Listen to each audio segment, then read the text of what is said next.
We're business analysts based in Bendigo, Victoria, and we've been tracking agriculture now for about 20 years in terms of, if you like, the changing face of agriculture.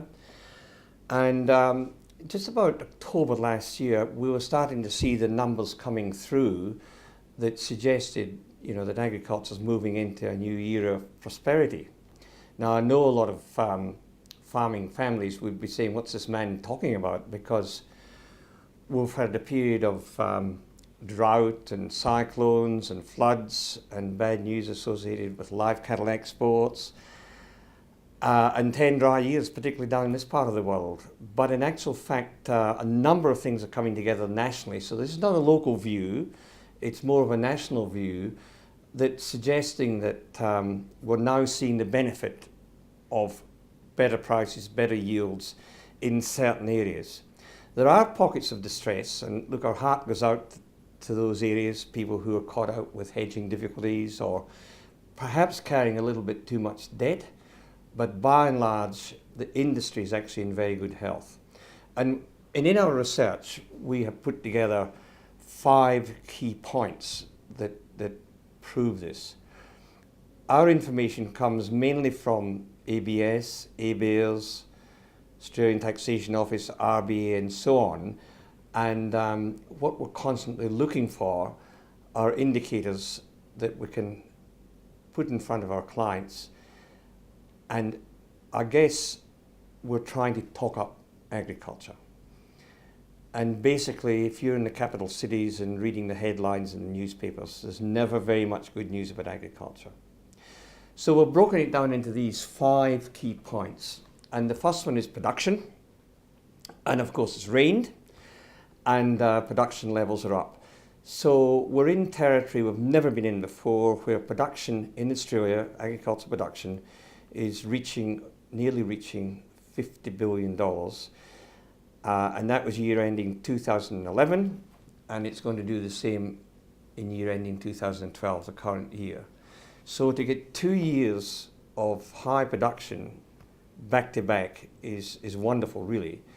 And it means there's a lot of cash flowing into the community. So it's not only benefiting the farmers, but it's benefiting the farm input providers who are being paid at long last, and it's benefiting the rural communities themselves. So that's the first one. Production's up and prices remain reasonably good, particularly in some industries where we've seen good dairy prices, not so good at the moment. Terrific prime lamb prices, they're down a bit at the moment as well. Wool's been up, beef's holding, and then we had some good grain prices last year and the year before.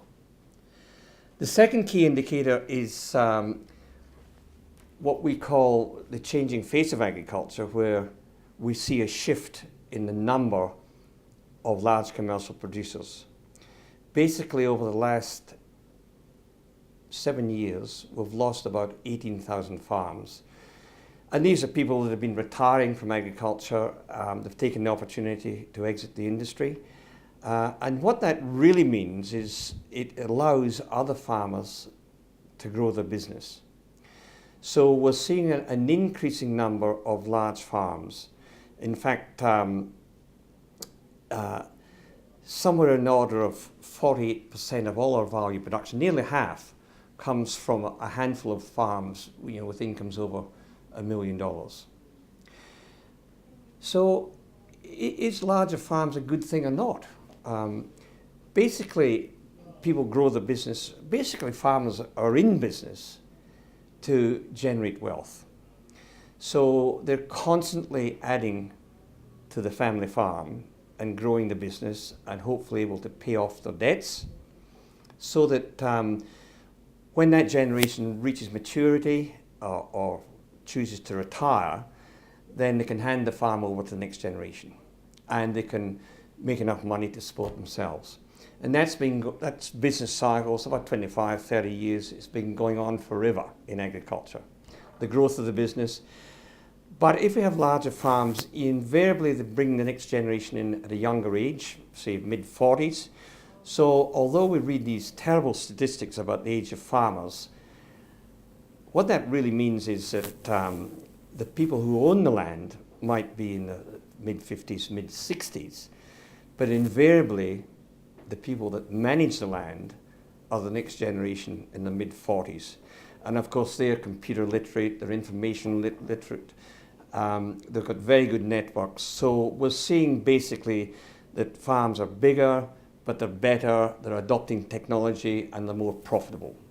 So that's the second reason, an increase in the number of large commercial farms. And by the way, that's not corporate. We hear a lot of talk about corporate farms in Australia and overseas ownership. Believe you me, the backbone of Australian agriculture is still the family farm and always will be. And there's a very good reason for that. And it's quite simply that the corporates cannot handle the stress associated with climate variability in this country. You know, the good years and bad years, and at least the family farm is tough enough to go to ground when things get really tight. The third driver is bank lending. Now, this may come as a surprise to some people because, as I said earlier, some people are probably a bit worried that they're carrying a little bit too much debt. But overall, there's been good equity in agriculture, and banks have seen fit post-GFC to continue lending to agriculture, so that those that want to grow the business or have needed the money have had access to it. Now, that hasn't been the situation with manufacturing, with the retail trade, the wholesale trade. In fact, it's only mining and agriculture that have actually had an increase in the amount of lending from banks. So that's another good news story, that money has been available for those who've wanted to change direction or build a business.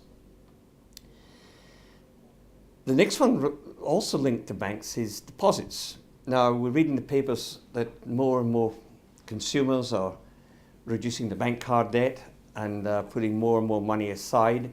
It's all to do with the GFC and risk, or perceived risk, I think, associated with borrowing money.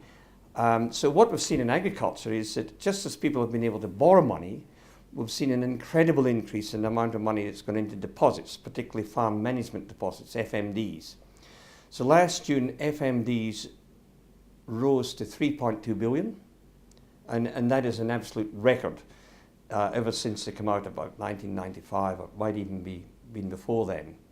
So here is another confirmation that money is flowing through the system and going into deposits, liquid assets, probably all farm investments. I'm not sure where the money is going, but certainly those things are all up for grabs, as well as I said before, money flowing through the community.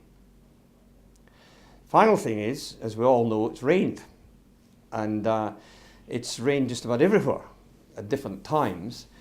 But this has meant that basically in the eastern states, the dams are all full. And I mean, that is just terrific because it helps to support the national view, not a local view, that agriculture's in really good shape. Because we've seen the cotton industries come back online, the rice industries back online, irrigated dairy farms in Goulburn Valley are starting to grow their businesses again. There's money available for horticulture, and so on. So not only are the dams full, hopefully we'll manage the water better over the next 3 to 5 years, so that there will be water. I mean, I think the allocations basically in most systems today is 100%, but farmers basically are very efficient, as we know, at managing water today.